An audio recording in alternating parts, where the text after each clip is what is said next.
Well, good morning, everyone. This is Swami C at the Vedanta Center in Greater Washington.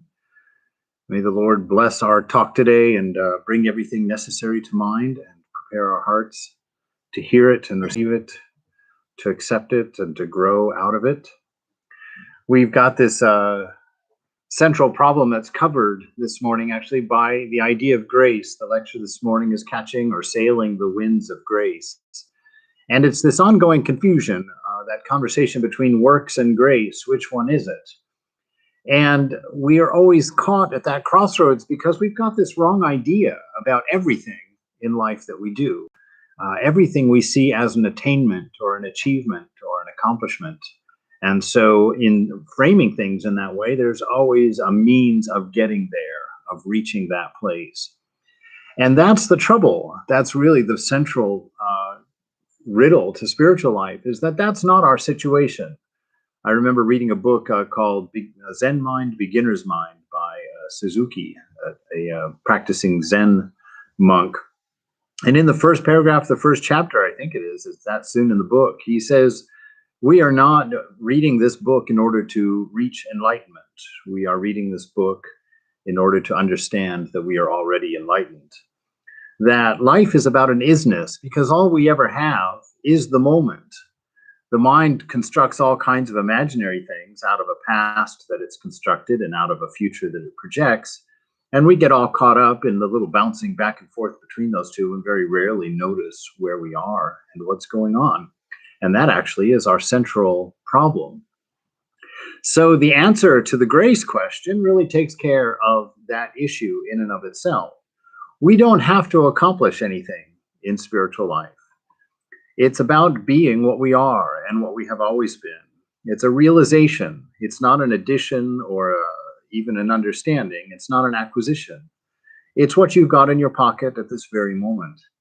And that is the grace of it, in a sense, because it also is given to us freely as a gift from the beloved, that all of us come home. All of us will know the truth about our own being, and not as beggars receiving a gift, but as heirs receiving what has always been ours.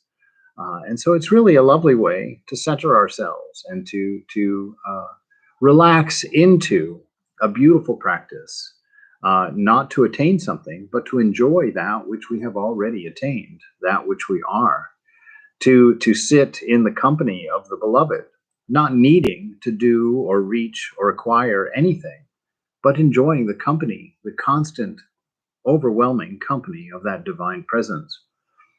There's a wonderful story about the Holy Mother, where one of the devotees says that the other day I was in Jairambati and I asked the mother, how can one realize God? Through worship, japa, or meditation? So that's her question, very straightforward. And it's all of our question. And Mother's answer is quite lovely. Mother says, by none of these. Now, how does that make you think? How can one realize God? Through worship, japa, or meditation? And Mother says, through none of these. That's the answer. So, of course, the disciple is scratching her head, thinking, wow, that closes out every Vedanta lecture I've ever heard. I don't know what you're saying. She says, well, then how? What do we do? Mother said, God is realized through his grace alone. Nonetheless, one must perform japa and meditation, for they remove the impurities of one's mind. One must practice spiritual disciplines such as worship, japa, and meditation, as one gets the fragrance of a flower by handling it, or the scent of the sandalwood by rubbing it against a stone. Similarly, one becomes spiritually awakened by continuously contemplating on the divine. But you can become illumined right now if you become desireless, which is very much the same thing. You see, that's the grace, that's the wonder of this entire process here. She says that God is realized through grace only. And so obviously grace is an unmerited, according to Webster anyway, grace is an unmerited favor of God, that it's something that God gives freely without requirement. It's one of the hallmarks of unconditioned love. And see, that is our disadvantage, because in this world that we live in, occupying our body and mind, there's none such thing as unconditioned love. We can't find it anywhere. I heard yesterday on NPR that one of the problems with offering the vaccine is that people suspect that it costs them something. So there's a few people who still haven't taken the vaccination because they don't think they can afford it. And they've been told it was free, but they're thinking free in the American sense. Free means we'll give you just enough to get you interested in buying the rest of the package. Or we'll give you the bare bones car that won't run until you buy at least 2 of the add-ons to make it extra. And divine grace is not like that at all. Divine love is not like that at all. So we're really at a disadvantage in that we're trying to understand something which is our nature, which we sit in the middle of, and yet we don't know it. It's like a fish trying to figure out what water is. It's something that is taken for granted, that's been around it its whole life. It supports itself in it, it survives in it, it needs it for life. And yet until that fish has been removed from water, it doesn't know what that water is. So in a sense, a fish has to realize water. And we're very much in that same kind of situation here. And Mother says that even though this realization comes as a gift from the beloved, why do we have to still practice? She says here, one must practice these things in order to purify the mind. Well, why do we have to bother purifying the mind if we've already got these things? Well, because you can't enjoy it. You can't imbibe the presence of the beloved if you can't see him. You can't enjoy the presence of unconditioned love if you can't recognize it, if you can't see it. If you're so distracted by your wrong ideation of your situation, of your person, of your place in this apparent world, well, you can't enjoy God because you're so concerned about maintaining the body and about taking care of all of the fears that follow you around and all the planning that you have to do about the unknown future that you're assuming lies in front of you. You become so engrossed with the pleasures and concerns and riddles of everyday life that this beautiful unconditioned love, this wonderful sound of grace that is continually singing in your ears, has become background noise and is no longer recognized by you. You can't see it anymore. So your practice isn't to get those things. Your practice is to be able to enjoy those things, to become aware of the truth of your experience, and to find out that this apparatus of attainment, this apparatus of achievement, this cycle of desire and fulfillment and desire again, is fake. It's unreal. It has no bearing and it has no importance upon real life, upon the soul at all. You see, grace is this active ingredient that separates our identity from our karma. God, according to 1 Corinthians, anyway, 13, which is one of my favorites, everybody knows, where St. Paul describes what love is. And one of the beautiful things, one of the most amazing things to me that he says in there is that love keeps no record of wrongs. Well, that turned my entire relationship with spirituality on its head when I first read that. Because to me, that was God's major job, was keeping track of my wrongs and making sure that I paid for them and making sure that I got over them and that I fixed them and that I was sorry for them at some point. And I kind of got caught up in that circle for a long time in my life. And actually, there's still residuals of that rat race of trying to clean up the mess inside in order to be presentable to the divine. But this comes from a very different angle here. You see, it is your mind that holds your karma. It's your mind because it's your mind that creates this transactional world where everything has to be earned, attained, or achieved and paid for. That your mind is what has set things up that way because it is attached directly to the senses of the body, which break everything into little pieces of 5. It takes this unity that we're living in, chops it into 5 separate pieces, and then feeds those 5 things through the 5 different senses to the mind. And so the mind gets this idea that everything is rare, that there's only an X amount of availability. And so you've got to cling and grab and collect and store up all of these different things in order to survive. And in doing so, you've come upon a way of thinking about yourself through desires, that everything that you want or need to go get has to be earned. And so you're in this cycle of karma where everything has to be paid for and everything has to be purchased. And you've bought into that notion in your relationship with God, and you've gotten stuck in a cycle that goes round and round and round and round until all of that karma is burned. But you see, there's a magic pill, as it were, this idea of grace that Mother says, if your karma requires you to be run through with a sword, through the name of God, you can just get a pinprick. So she's saying, you see, there is another way of dealing with this karma. It's an escape route. And we're going to talk a lot about that. Grace is that escape route. To know that your value as a human being is indicated or implicated by the idea of grace. That your value and beauty as a person is implicated in an unconditioned love from a divine source that's immortal and unending and unlimited. And so for you to accept grace is for you to know the self through that grace that you are worthwhile, through that grace that you are beautiful, and through that grace that you are delightful to the divine being, and that your company is everything to that divine person. So this grace is that through contemplating this grace, through introducing yourself to this grace, by your practice, by your mantra, by your meditation, by your contemplation, by your reading the stories of the great souls, you come to get hints of this eternal love. You come to get ideas about what unconditioned love is. You get evidence that there does exist this infinite amount of grace that covers you, but because it's unlike everything else that you've ever known, you have to develop a faith in this grace. You have to accept this grace. You see, one of the things that's difficult about grace is that we have this idea that grace is kind of like a free party gift. You know, reach under your chair and pull out this little bag and open it up. Oh my gosh, look at this, eternal salvation, free gift. What a wonderful thing. It's not, of course, exactly like that. You know, that it is a free gift and it does come to you, but it's something you can't see or don't understand because the mind hasn't been prepared for it. The mind hasn't seen it, you know. It's like someone gave me a gift this morning, actually, and they gave it to me in a pink bag.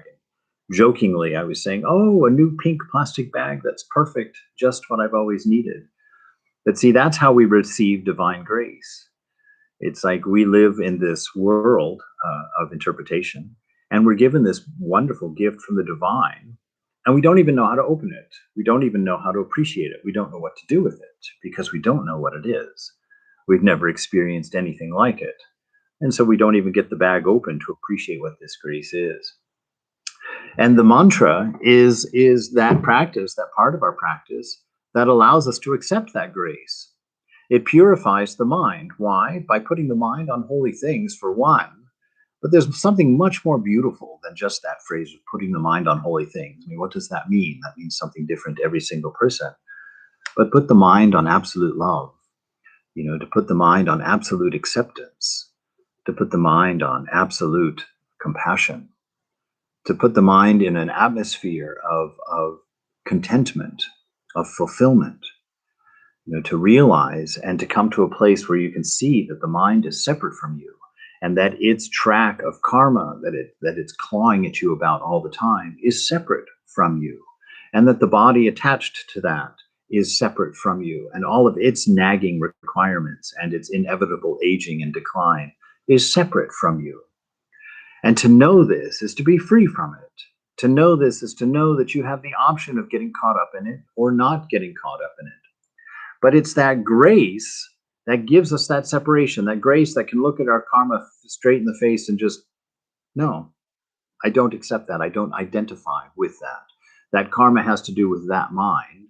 That karma has to do with that body. And that body and that mind will roll down the hill until that gravitational pull of its karma is finished. I am not part of that. It's to the degree that I identify with it that I suffer for it. When I see it as my body rolling down the hill, or I see it as my mind having to tumble through those gates of karma, then I suffer. Then I have to go through all of these gyrations in order to overcome it. But when I become established in the peace of grace that's mine freely, without a karmic implication behind it, the only, what do they say? It's the only cause or the only effect with no cause realization. That means that you can't make it happen, because there's nothing to happen. There's something to be accepted. That's all. And that strength of your grace, that strength and faith in grace, is what gives the man of wisdom his steadiness, his equanimity, because his relationship with the divine, his relationship with himself, is not based on a performance. It's not based on a string of doings and not doings, of requirements and rules and regulations that are being met or not being met. If you maintain that kind of relationship with the divine, then you're constantly up and down. And as a matter of fact, you never get to see more than the pink plastic bag, because you're not unable to open the package without that understanding that your relationship with the divine is established by the divine, that your enlightenment is already in existence. It's just not being eaten by you. You're not indulging in it because you can't focus on it. You can't believe it. You can't see it. You see, to accept infinite grace implies an infinite humility. Well, what is infinite humility? Infinite humility is identical with infinite surrender. And what does that have to do with grace? Well, the fact is, if it's grace alone that can give us realization, then what is there that you can do for that grace? There's nothing that you can do. It removes it completely from your ego sphere. It takes all of the value off of what you can do as a person. And you see, that in itself is a huge challenge to swallow and understand. We value ourselves almost exclusively by what we can do, by what we've trained ourselves, what degrees we have, what money power we have, how much energy we have, how young we are. All of these things are important to us because they're the means with which we employ doing. And this constant sense of doing in order to acquire and to remain valuable, to remain in need by someone, is how we begin to value ourselves in our deluded state. And you see, grace is a brand new paradigm for that. It gives you value beyond any of that. And it makes all of that necessary for its own sake, but not for your sake. You see, so we will carry on, and we'll talk more about it here in a little bit, about the relationship of how work happens in the face of absolute grace, and why and how it comes together. Because it's interestingly enough, Arjuna talks with Krishna about that quite a bit in the Gita, as you know. So our strength, our willpower, our strength. There's one way of doing it, and that's just the brute force way of just constantly practicing, taking cold showers and just brute force. I'm going to suffer through this so I can overcome my aversions and attractions. I'm going to get up at outrageously early hours to keep my body under control. Those are all valuable, and those are all necessary ways. But real strength comes through your practice, through your sitting in the presence of God and coming to a place where you trust that. So that you sit there and you don't judge a meditation thinking, oh my God, I did so poorly. I wasn't focused, and I didn't do this, and I didn't do that. Well, you were thinking about all those things. Just sit in the presence of God. When you're with your best friend, you're not sitting there lost in your mind of how you're being in the presence of your friend. Like, oh, am I acting okay? Am I thinking okay? Am I sitting straight enough? Am I, doing everything right? No, you're sitting there talking with your friend, being with your friend, enjoying your friendship, enjoying the relationship. And this is the nature of real practice. This is the nature of real contemplation. You're not sitting there trying to do anything perfectly. You're sitting there enjoying the company of your beloved. You're sitting there enjoying the mind, trying to absorb a notion too big for it, a notion of an unearned love, the notion of an unearned gift of absolute grace. That means you have nothing to worry about, that you have nothing to be afraid of. So you see, through that grace comes that strength, through faith. So faith in grace is your strength. That strength that comes through, that provides you with that equanimity of mind, because your relationship with the divine isn't based on an ever-changing view of yourself. It's based on an unchanging promise from the divine. Your value as a human being is derived from this grace, because certainly if there is an infinite divine being and that love is for you, there must be a reason for it. And that's central to the riddle. So sitting there in the presence of God will give you an air of freedom. When you are released by faith in that grace of God, then you don't have to pay so much like a compulsive attention to the conditions of your mind, the conditions of your body, and the life that you're building and going through. That's not the point of it. The point of spiritual life is always the moment. And the point of the moment is always the presence of the divine, the amazement of its inexplicability, of the fact that the mystery of the moment is just infinite. You'll never figure it out. There's something wildly mischievous in the present. And that is spiritual life. That's where it happens. It doesn't happen at some imaginary point in the future where you're going to have some magical experience with some high Sanskrit name. That's not the point. Yes, those things come. Yes, those things are there. Yes, they've happened. But the point is always the moment, because this moment is where you will always reside. And if you're not happy in this moment, what do you think you're going to borrow to be happy in another moment?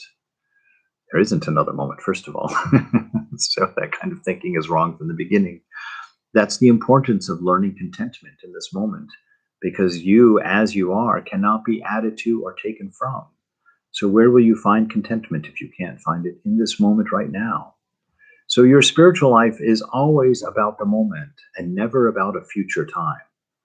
Your realization is about this moment and not about a future time. So sit in your meditation and accept enlightenment at the cost of giving up any idea of payment in yourself. That's the challenge, because that's the unknown. That's the thing that we do not know. It's not God that we don't know. It's unconditional anything that we don't know that we have to learn. This process is the active invitation to lay it all down, to come away with me, as it were. So this present moment, this gift of grace, is a constantly available invitation to lay down all of your concerns, to lay down all of your worries, and to open up to a divine love and enjoy that presence, and to find a way of integrating your wrong ideation of this moment in with the true nature of this moment, in the presence of the divine. And in that you find your strength, in that you find your value, in that you find your contentment, in that you find your steadiness, in that you find the blessing of what it is to be alive, to exist, to have a sense of spirituality. This same young woman who was serving the Holy Mother there and got that answer from her, she tells another story. She says, one day, Jairambati, after my meal, I was about to remove my used plate. So she was going to take her plate to the kitchen, her dirty plate. The funny thing, in America, of course, she'd be expected to. But in India, in India, someone else is going to do it for her. And Holy Mother says, Holy Mother prevented her. So she was getting up to take her dish, and Holy Mother, the Divine Mother, says, no, don't take your dish. She catches hold of my hand and taking the plate for herself. And I said, why should you do this, Mother? Why should you be taking my plate for me? You're a holy person. I should be serving you. I should be doing things for you. And Holy Mother says to you, why should you do this? Why should you do this, Mother? I shall remove it. And she said, what, after all, have I done for you? A child, as you know, soils the lap of its mother. And how much more besides? You are indeed a rare treasure, even to the gods. You see that difficulty. I know from that experience too, being not being Indian and being in a monastery. Whenever I go to take someone's plate for clearing the table, it's always a wrestle, depending on the orthodoxy of the person, of the other person, of how hard I'm going to have to pull on that plate in order to get it out of their hands. And so here we see that's exactly what we have to resign. That's exactly what we have to let go of, because in the presence of the divine, you have nothing to give to God. You have nothing to earn anything from the beloved. You're sitting there. You can't hold on to your plate. Not even your plate, your dirty plate, can be given by you to the Lord. Mother's saying, no, I will do it. It's the mother's duty to take care of her child, no matter how vile the situation may be. And she draws a pretty vile situation there, where the child is soiled. She doesn't say the child has soiled itself. Certainly that's a given, but the child has soiled the mother's lap. So right here in the presence of God, all of your vices and all of your weaknesses, you're not doing them in private. You're not doing them behind God's back. God is having to sit there and experience them with you. You're soiling the lap of your beloved, and so you want to clean it up. That's your first, when you become aware of the fact that you're doing that, your first idea is, oh, I got to clean myself up. I got to fix this, just like this young woman here. And the strength of God's teaching here is putting his hand on you and saying, stop thinking like that. This is something very different. Our relationship is much more than you ever know. And the strength of love that exists between us is something that you will be trying to realize for an infinite amount of time. You will never know the depth of this love. You will never know the breadth and beauty of this experience with me, the beloved. Leave your plate. Take your mind off of your faults and the soilings and the dirtyings, the karmas, the can'ts, the failures, the shortcomings, and put your mind on me, and know that I see none of them, because you're my child. You're my responsibility, and I accept that, and I will bring you home. It's yours to sit in my lap, to enjoy me as your mother, to resign yourself to me as your mother.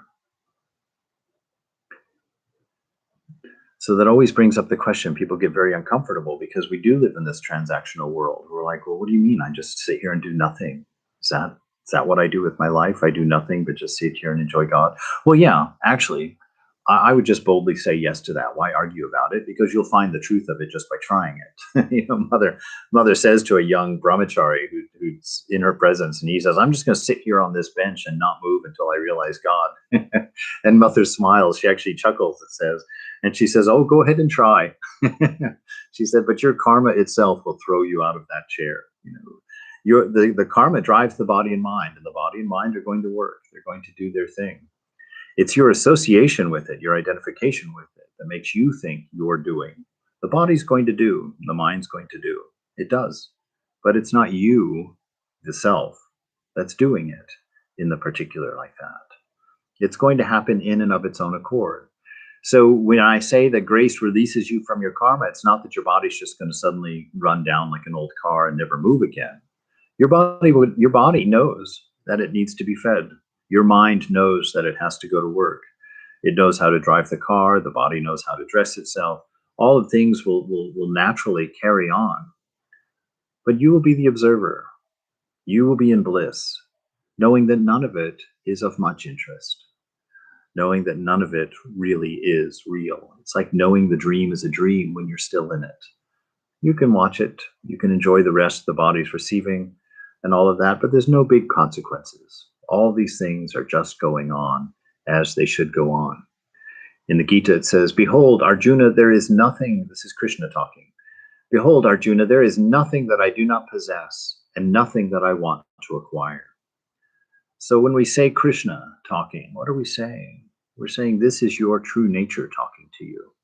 This is your inner self telling you something right now. So right now, if you're sitting in a form of meditation, be quiet for a moment and hear your inner self say to you, there is nothing that I do not possess, and there is nothing that I want to acquire. Hear your inner self tell you that. And rummage through your purse and try to find enough faith to believe it. That's your exercise. That's your exercise, because that same inner voice is saying that there's nothing that you don't possess and nothing that you need to acquire. That is grace. That's exactly the nature of grace. There's nothing you need to go get. There's nothing you need to fix. There's nothing you need to take care of. All is well. That's the voice of the soul saying very quietly, but very adamantly all the time. Your practice is to still your mind to hear yourself say that. Your practice is to let that voice become loud enough where you believe it, where you can settle into that nature. And through your practice, see the separation from this toiling body and this turbulent mind to enjoy this oasis, which was given to you long before birth, but certainly followed you into the body. This oasis of peace, of tranquility, that is always yours. But as you know, tranquility doesn't make a lot of noise. It doesn't have many ways of grabbing your attention. It's you that has to let go of your attention, as it were. So he says that. He says, and yet I continue to work. All right. So there's the puzzle. He's outside of this idea of transactional living, and yet he still works. He says, if I stopped work for a moment, the whole universe would be destroyed. If I stopped manifesting, if I stopped acting, if I stopped playing, the whole universe would stop. But I don't. He says, that which the ignorant do with desire. All right. So it's our desires that drive us everywhere, that are constantly nagging us to get things, to do things. You know, I had a wonderful Macintosh given to me not too terribly long ago. And then Apple, of course, within 6 months has the gall to release something better and newer and shinier and prettier. And what happens to our contentment all of a sudden? You know, like even after being in the monastery for this long, you know, this poor child here gets all caught up in that in the mind. I feel those desires and I see those desires rise up, and what a nag that is. It's like absolutely no reason, absolutely no justifiable cause, and yet there it is. Oh, something new and shiny, something flickering that I can own or have. You see, so he says that's what our ignorance is, this constant string of desires, that which the ignorant do with desire for results and for gain. You know, now tell me, is that not how we approach our spiritual life? In the same way, these desires for results and for gain. So that's playing the same game. That's employing the same wrong ideation toward God. That's not how it's done. And that's what grace teaches us. That's what we're trying to be, quote, saved from, this wrong idea.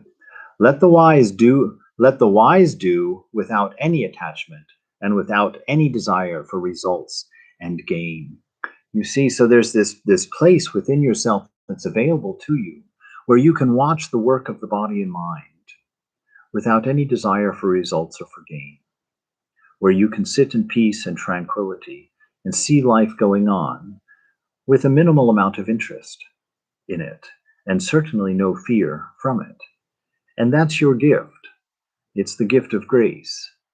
And your practice allows you to explore that, to find the width and the depth of that promise and that love, to give you a space inside yourself to live at peace while this torrential dream happens around you. You see, so you can learn to work and you can learn to do what you are doing, which will happen and go on as it goes on, without you having to get stressed out or full of anxiety or full of worry and fear about these things. Because you will know through practice that this space that is yours by birthright, this tranquility and inner peace that exists within you is yours and cannot be affected by these things. And through experience of sitting in that space, through the experience of accepting that grace and pushing against the ego to make room for it, and pushing against the wrong ideations to make room for this space that exists, through that you learn how to live. Through that you learn that you are already enlightened, that it is already done. And then something very beautiful happens. Your life begins to happen in response to that beauty. You begin to do things for people, not as a practice of being nice or not trying to tip the tables of karma, not trying to return a favor for a good favor, but out of this overwhelming gratitude of an experienced grace, of the experienced presence of the beloved, life begins to happen. Service begins to happen. Compassion begins to happen. Forgiveness begins to happen. And as that establishment, that strength that comes from the knowledge of that grace, not from the performance of your attainments, but the knowledge and the strength that come from the acceptance of grace, give you that equanimity, that undisturbable tranquility, that peace that the Christians say transcends all understanding. That is yours, has been yours, is yours, will be yours, is always within reach. You just have to set down what you've got in your hands to accept it. In the Gita, chapter 3, whence comes all of this bondage of action then? Because we chain the soul with action. He says we chain the soul with this action by thinking that it's necessary, by thinking that somehow it has to be done for our desires. When you sit and become aware of the depth of desires that we deal with, the absolute bondage of it, think about how long you go to work every day. And think about why. Where is all that money going? It's paying for houses. And I dare say most of us live in houses that are probably at least twice the size of what we need. Is that not true? I know for me it was always true. That all of this effort that we put in, this amazing amount of work that we're putting out there every day, only for our desires, to pay for our vacation, to pay for our car, to pay for our computer, to pay for our entertainment, all of these things. That's the bondage. You don't need any of those. You already have within you the contentment that all of those things will mimic. They make you aware of it for a moment. There's a wonderful truth to that I learned from a Swami at the dinner table in San Francisco. I've shared it before. He said to Swami Prabhupada, I don't remember who he was, one of the senior Swamis though from India, is good almost 20 years ago now. And he said, Maharaj, I've learned the secret of desire. And of course, saying that to Swami Prabhupada would always get an eyebrow raise. Oh, is that so? And he said, what is it? And he says, well, Maharaj, I've learned, he said, I've been watching, and I've noticed that when I fulfill a desire, there's a great deal of bliss that comes directly after that moment. But it doesn't remain, it doesn't last. And so I've been contemplating it, I've come to realize that in fulfilling that desire, it wasn't the fulfillment of the desire, it wasn't the object that I got that fulfilled my desire that brought about that bliss. It was the fact that the desire was fulfilled, and so for a moment, I was without desire because I had just fulfilled it. And in that moment of desirelessness, because I've just fulfilled that desire, I become aware of my bliss. I become aware of this inner secret, this inner oasis that is mine by birthright. But it doesn't last because it's only moments before my mind has picked up yet another desire. And I'm no longer aware of my existing bliss, of my existing contentment. I buy into the cycle of the mind and I'm off and running again. And so all joy, all pleasure in this world is exactly that. It's a mechanical means of delivering a fraction of yourself to yourself through the senses. So you're going through a big machination of action and machinery to get a little piece of yourself, which already exists within you. And that's what you call joy. That's what you call pleasure. That's what you call the gift of the senses. And that intoxication is what has all of us insane, running to get it. And that's the hilarity of the riddle. That's how I know that God is quite mischievous in setting all of this up. Because he's parceling out, or you're parceling out your own self to yourself through the senses and buying into the idea that that's what you are. It's like pretending you're the pigeon being fed by the old woman when in fact you're the old woman feeding the pigeon. In some weird sense, that pigeon doesn't exist. You are that. You've got all of the crumbs in your hand. You don't need to parcel them out one at a time for yourself. You just need to let go of all of that idea of self, which is your ego. Therefore, Arjuna, all these actions are in nature, right? Nature is working out her own laws in our bodies and our minds. So his emphasis there is that this is something different. It's not you. It's only you through identity. You're saying that it's you. But this ongoing turbulence of the mind, this ongoing quest for anything, whether it's desires or enlightenment or for whatever you're looking for, it belongs to nature. It belongs to something that isn't inherent in your identity, in what you are. We identify ourselves with nature and say, I am doing this. This way, delusion seizes us. So that's the crux of the problem right there. It's that false belief that I'm doing this, I need this, because it's the body and the mind that give us the sense of lack, because they're finite things, right? They're changing things that are never real. They're never in a state of security. And so by identifying them, we condemn ourselves to the same belief about ourselves, that we're not whole, that we're not complete, that we require a constant string of events and objects to maintain a happiness, to maintain an equilibrium. And not realizing that the spirit within us, that aspect of divinity that's within us, that grace that is within us, is constant and present and available to us.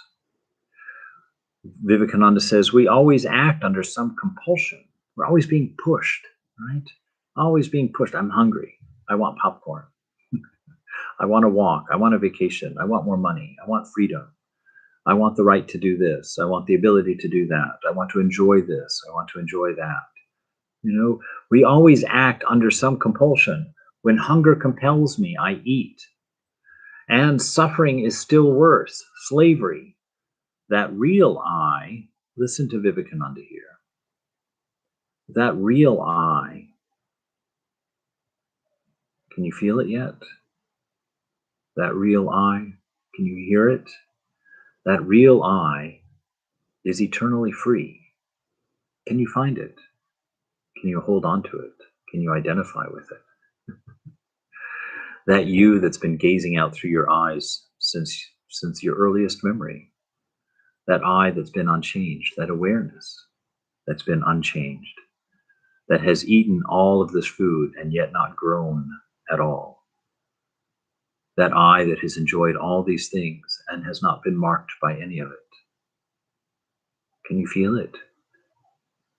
Can you hear its contentment, its fullness? That real I is eternally free. What can compel it to do anything?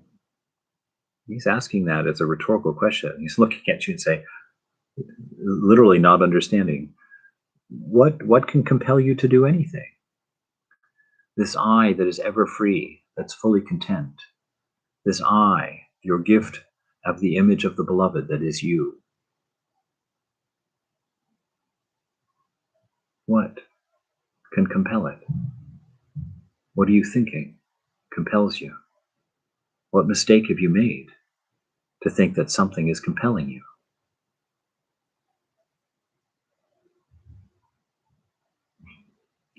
What can compel it to do anything? The sufferer is in nature. It is only when we identify ourselves with the body that we say, I am suffering, or that I am Mr. So-and-so. Right? And this is so obvious. It's so blatantly obvious to the person that takes even a moment to recognize it, to think about it. Watch the process in yourself the next time somebody says, how are you? Watch very carefully the process inside. Because that I, which is eternally free, will ask the mind, how am I? And the mind will say, oh, I'm feeling a little tired and a little lonely. And then that I that's eternally free will ask the body, how am I? And the body will say, well, I'm a little hungry, but I'm a little overweight, so I can't eat. So I'm suffering a little bit. And so then you turn to your friend and you say, well, I'm a little tired and lonely and suffering a little bit from hunger. But if you watched that process closely, ask yourself who's querying the mind for how it is, and then owning that as itself, and then querying the body, how it's feeling, and then owning that as itself. You see, by the mere fact that they tell you how they are, indicates that they are not you. How do you ask yourself how you are?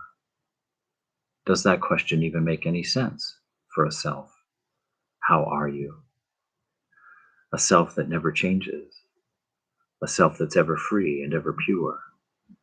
Why does it have to ask a body and mind? Because in itself, the question doesn't make any sense. In itself, it's not a part of time. It's not a part of space and causation. It has to ask something inside the trap of time, space, and causation in order to answer a question that's born only of time, space, and causation. And so we reinforce that wrong thinking every single time we wonder how we are. I can remember going out on the front porch every day in San Francisco, the monastery, to go for my 1 hour walk. And when I had 5 walks that I could do from the monastery door that were exactly 1 hour long. And that's what I would do for my exercise every day. And, for the first year in the monastery, it was always kind of an adventure. I just went out and went, and it was great. After I'd been there for 10 years, I'd kind of done all those walks as much as anybody would ever want to do any of those walks. And I would sit there and I would actually sit and go into a little bit of a quandary for a while about which one should I do? Should I go to the one that goes down through over on Polk Street that's got lots of stuff going on and interesting? Or should I go to the one that goes to the Presidio and has nice trees and quiet, very contemplative? Should I go up the hill and over the top of Broadway and look at the beautiful views and the scenery? Or should I walk down along the bay and get the cool breeze and the nice open space? And I would sit there and it got to the point where you go and it was stressful to sit there and try and decide which one I wanted to do. And I remember the day when I just said to myself, for crying out loud, just put one foot in front of the other and get out of here. Stop with all of this make believe. What do I want? What do I need? A walk is a walk, and you will be here wherever you are, no matter where you are. Just go. And that is grace. That freedom, that letting go of this bondage. My God, why am I investing so much in all of this nonsense that doesn't make any difference whatsoever? Let me enjoy the presence of the beloved here and now, regardless of what's happening and what's going on in the sense world, in the mind world, that other space of nature that's separate and apart from me. We always act under some compulsion. Whatever the body does, whatever his mind does, he does not care. All right. See, he's talking about having that separation. You don't care. And that's not a tamasic I don't care. It's an I don't care, meaning it doesn't make a difference to me. It's happening and it's going and it's doing its thing, whatever it is. I have no aversion or attraction for it. I'm uninterested. And that always reminds me of what Sri Vedanta says, which was always very helpful to me. Because we always think that it's our mind brutalizing us. It's like, oh, I can't control my mind. I just can't do anything. It's always so busy. It's so as if we're some helpless little victim with some mind that's doing something to us. We just can't seem to find our way out of it. And yet that's not the truth of it all. Nisargadatta says, your mind is only active because you're interested in it. As soon as you become uninterested, your mind will quiet. It's only active and crazy because you're interested in active and crazy. Nobody's sitting there making your mind wander and abusing you while you try and meditate. It's that you would rather watch all of the things changing in the mind than to rest in the stillness of self. Not because the stillness of self is boring, but because you've never done it and you don't know how fulfilling it is. You don't know how lovely it is. And so you're attracted by all of this flickering, shining, glittering nonsense. You're not a victim. You're a chooser, and you're choosing distraction. Stop it. If you don't want it, it won't come to you. That's why Mother says in another space that she says, she said it that last verse up there. She says, but you can become illuminated right now. Remember that last sentence? You can become illuminated right now. Okay, let's bring that into this moment. The Divine Mother is telling you right now, in the reality of this moment. This isn't something she said ages ago that was only valid in that moment with this young woman. She's saying to you right now, you can have your realization right now if you become desireless. What is it to become desireless? It's to know that you are desireless. It's to accept that nothing needs to be accomplished. It is knowing grace, knowing the presence of the beloved, and knowing that it is all yours by birthright, and laying down any ego that insists that you need to earn it, achieve it, work for it, do something else, one more thing that you have to accomplish before it happens. It's accepting the fact that you need nothing, that you are whole, that you are beautiful, that you are perfect, that you are content, that you are immortal, that you're ever free, you're already pure. Nothing needs to be added, nothing can be added, and nothing can be taken away. That's that state of desirelessness that she's talking about, and that Arjuna is talking about, and that Vivekananda is emphasizing here. He says, whatever the body does, whatever the mind does, I'm just not concerned. It doesn't grab me. I'm not interested in it. I am beginningless. I am birthless, the absolute Lord of all creation. I, through my own nature, take form. Whenever virtue subsides and wickedness prevails, I come to help mankind for the salvation of the good, for the destruction of wickedness, for the establishment of spirituality. I come from time to time. Whosoever wants to reach me through whatsoever way, I reach him through that. You see? Whoever wants to reach me in whatsoever way. Does he say that they reach me through that way? No, because it's not you that gets to do that. He says, I reach him through that way. Yours is to put yourself in the presence of God. It is God who will do the rest. That is grace. The amount of time in that book, the Way of the Pilgrim, the wonderful statement in there where he comes to the idea that yours, that which God has given you to do, is quantity. You can decide how long you're going to meditate, how long you're going to read, how long you're going to do any of these practices. God reserves the ability for quality. It's God who will make it perfect. It's God who will make it delightful. It's yours to make yourself available. One thing that Swami Prabhupada shared with me one time that was quite beautiful to me, and see, the words are very important to get it right. He says, you are not growing and changing. He said, your mind is growing and changing because of its close proximity to you. Isn't that a wonderful notion? Can you open to that for a moment? You are not growing and changing. Your mind is growing and changing because of its close association with you, the already perfect, the already pure, the already whole. The body and mind approach that because of their close approximation, and actually most of their desires, the desires of the body and mind, are generated by the same way.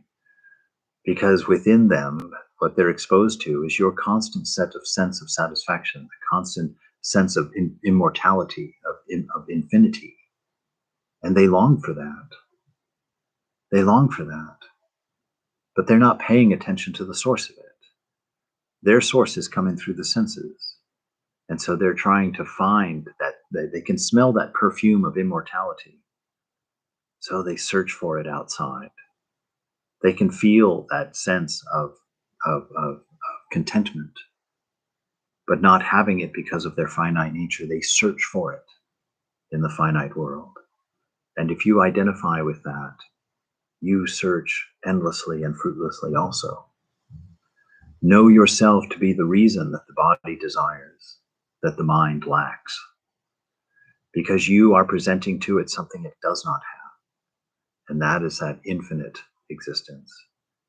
That is that infinite contentment. That is that infinite power, infinite purity.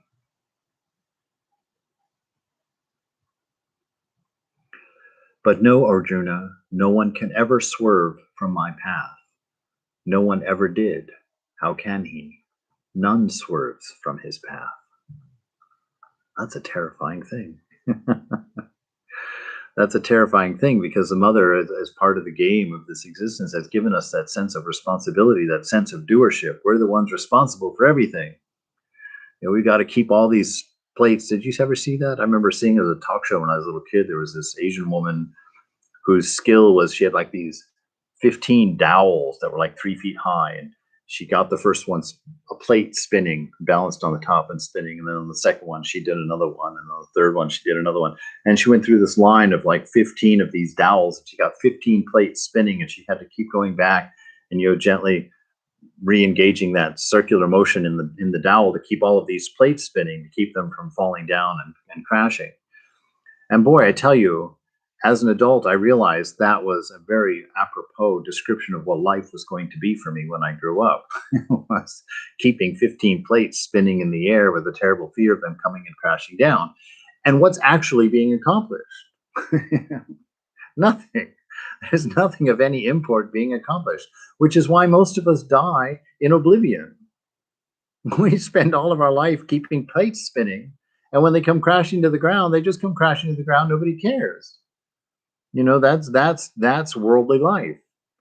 It's like billions of us passing in and passing out, and it's just going on. Nothing is being accomplished. Nothing is actually happening. It's the dog's curly tail, and you're buying into the riddle, the game, and getting caught in the game. He says, Vivekananda goes on, he changes his tack a little bit here. He says, there is a man stealing here. And why does he steal?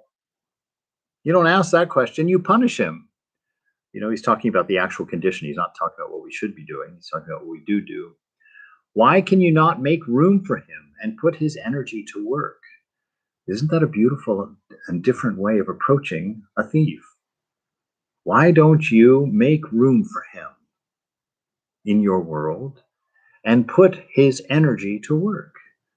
Give him a turn, give him a spin, make room for him, find some respect for him. The thief is not other than you. The immoral person is not other than you. Why do you judge him and want to punish him? Give him space, give him a vision, give him your confidence and your love, and create a space for him, and let his work move in a different way. You say you are a sinner, and many will say he has broken the law. All this herd of mankind is forced into uniformity, and hence all trouble and sin and weakness. The world is not as bad as you think. It is we fools who have made it evil. We manufacture our own ghosts and demons, and then we cannot get rid of them. We put our hands over our eyes and cry, somebody give me light. Fools, take your hands from your eyes. That is all there is to it. That's what practice is. That's what we're talking about. That's what meditation is. That's what mantra, that's what your japa is. It's taking your hands away from your eyes for a moment. Sit quietly and hear the message of the soul. I'm content. I need nothing. There is nothing I have to attain or acquire. I'm at peace. And then listen to the grace of the beloved. You're enlightened.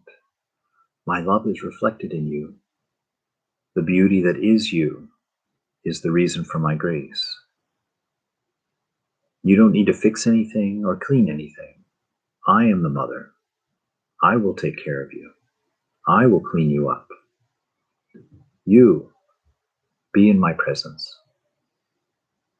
Make yourself available to this grace and give up the ego that constantly feels like it needs to earn it, that needs to acquire it, that needs to fix it, that needs to maintain it, needs to destroy it, whatever it might be. Mother says, everything depends on the mind.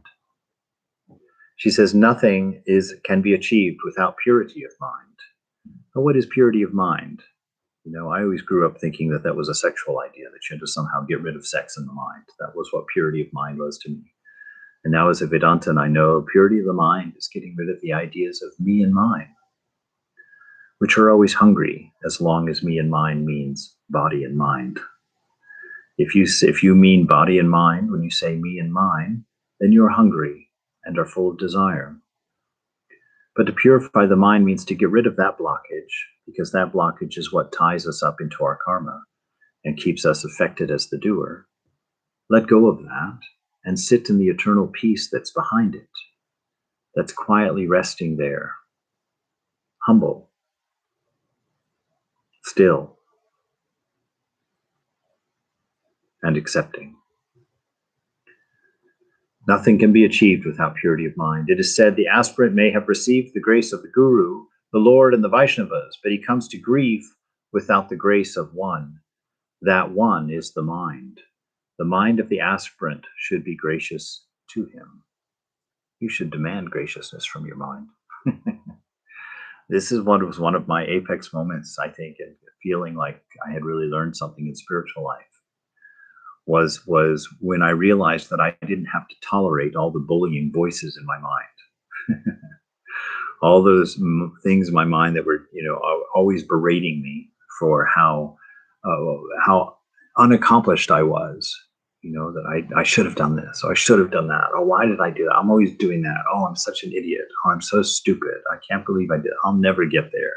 If anybody knew who I am, nobody would like me. All these voices that are constantly under attack in the mind.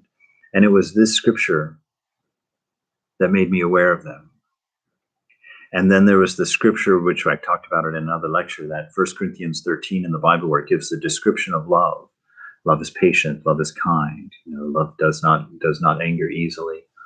Then it goes on just to talk about how charitable and full of grace love is. And I thought to myself, that is my list of requirements for the voices in my mind. If the voices in my mind are going to talk to me, which is God, the actual I that the mind talks to, the actual I that the voices of the mind refer to, is God. And I will not tolerate those voices being condescending, being angry, being judgmental, being harsh, breaking down instead of building up. And so I really began to hold my own inner voices, my own thinking processes to this same standard of purity and reverence, that the mind must be gracious, the mind must be caring, and when it speaks to me, it must be uplifting, and it must be full of hope and full of charity and full of kindness and respect. Because if we have not learned to be that way to ourselves with our own inner thinking, how will we ever be that way in an authentic way to anyone that we place outside of ourselves? How will that happen? So it's all in your inner world, the mind you're sitting in at this moment, right? At this moment, are you being gracious to yourself? Are you being kind to yourself? Are you being hopeful for yourself? Is your mind touching that infinitely deep well of love that's sitting there, quietly available to you? Are you aware of it?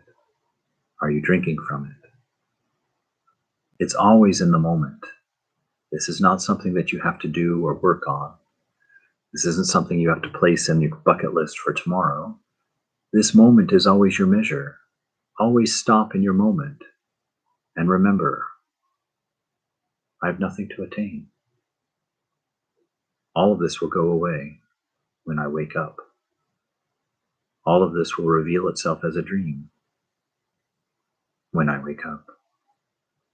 And by remembering that and exposing yourself to the presence of the beloved like that continually, you'll find it. Your awareness will turn from the glitter, from the plastic and change of the world, and you'll find your refuge. And you'll know when you find it that it has always been there. You'll be like, oh, that's what that smell was. My whole life that I was ignoring the whole time. That's what my conscience was. It was a siren call of love for me to return to my own self. My conscience was actually my voice. I was never the person arguing with it. He whose efforts are bereft of all desire and selfishness has burned all of this bondage of action with the fire of knowledge. He is wise. So to be bereft of all desire and selfishness, that's me and mine, right? If we can possibly empty our minds of that, that is wisdom. And we do all of this with the fire of knowledge. And what is that knowledge? I already have it. Anything I can see, can conceive of is already mine. I am the dreamer within which this entire dream exists. It is all mine. Reading books cannot do that, he says. This isn't a philosophy that you have to go out and learn. This isn't a thought castle that you have to build of facts in your mind. It doesn't come from books. It comes through awareness of the moment, an awareness of what is, and allowing that to be. The ass can be burdened with a whole library. And it has a donkey, can carry a whole library on its back, but that does not make him learned. Do you ever think about that? That your mind, all the stuff you push in your mind, that Swamiji just likened you to an ass carrying a library. And still saying you're not wise. That's not where wisdom comes from. That's not where knowledge is. You know, becoming a Vedantist does not mean building thought castles of a beautiful philosophy of oneness. It means accepting it as true in this moment by becoming aware of it through discernment. Accepting it. That's grace. It already is. You don't have to learn it. You have to accept it. He goes on here and gets quite challenging actually for us, because anytime we start hearing things like this, the mind always comes up with a string of buts. But he says it is a tremendous error to feel helpless. That's his first response. Feeling helpless. Why can't I get anything done? It is a tremendous error to feel helpless. Do not seek help from anyone. Ooh, wow, that's counter to so much stuff I thought I'd heard. Do not seek help from anyone. We are our own help. If we cannot help ourselves, there is none to help us. Thou thyself art thine only friend. Thou thyself thy only enemy. There is no other enemy but this self of mine, no other friend but myself. This is the last, this is the last and greatest lesson. So it may or may not be time for this one for all of us. But, you know, this is quite helpful in the sense that at one time, you know, Thakur says to take the idea of Advaita, this oneness of all things, and to tie it in the corner of your dhoti and just kind of leave it there to inform your bhakti, to inform your devotion, your relationship with God, but not to undo it and open it up and take it out, because that will undo your devotion. You know, you'd be like, what am I being devoted to? So don't do that. Just kind of keep it in your dhoti, keep it with you, and help it to inform you so that you don't become, a fundamentalist about things, you know, that you don't start shrinking into the absolute existence of the material world because of devotion. That's one of the dangers of the bhakti path, is when we start to think that our beloved is the only beloved, or our beloved is the most beautiful beloved, at the detriment of everyone else's. So we tie it there. But one of the ways you can use it, one of the ways you can kind of take it out, smell it real quick, is to analyze the fact that all of the purity and effort and change that you are praying for, that really you are praying to yourself for those things. Now, does that mean you don't pray? You don't pray because you're just praying to yourself? No, absolutely not. Because you come to understand, if I'm praying to myself for these things, why am I doing things that don't give them to me? How can I sit here and pray for these things to myself and then turn around and not do the very things that I'm praying for? That's how you avoid becoming a hypocrite. By realizing that you are the resolution of your prayer. And if you mean your prayer, you can deliver your prayer, because you are your only friend and you are your only enemy. And you are the one in charge of your body and your mind. All the power lies within you. At this moment, you can be free if you are but desireless, which is to understand this. All the power is in you. All of the ability is within you.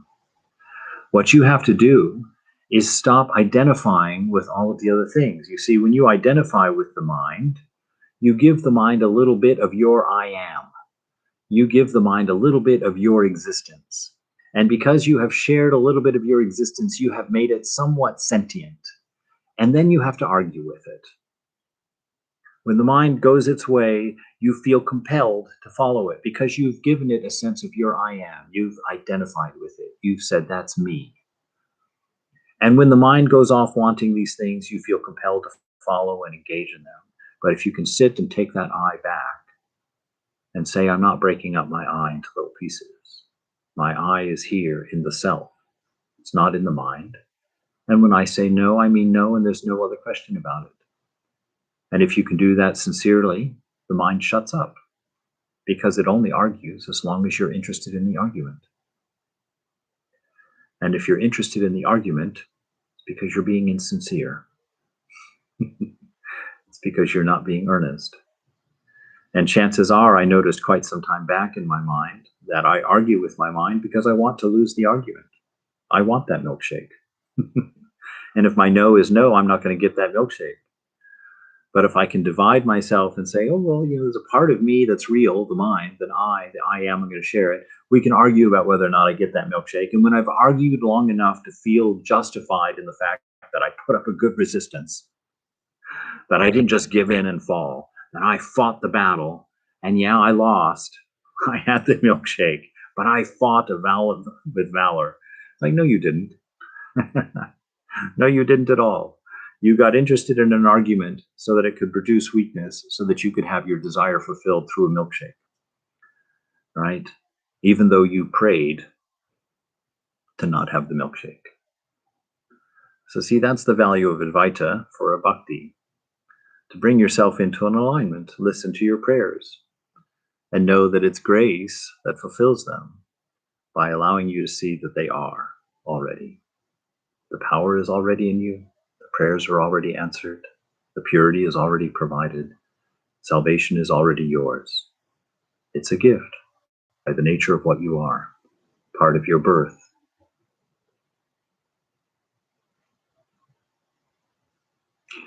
Mother closes by saying something very beautiful, and this is the crux of grace and the crux of spiritual life.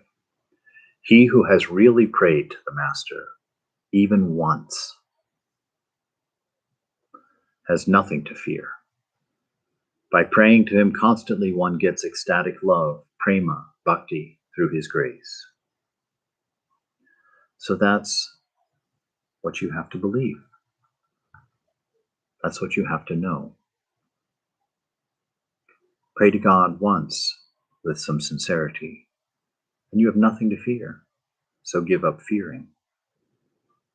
Enjoy your realization on borrowing. Borrow what God sees when he looks at you, when she looks at you right now. Borrow what she sees when she tells you that there's an infinite love and an infinite forgiveness and an infinite grace.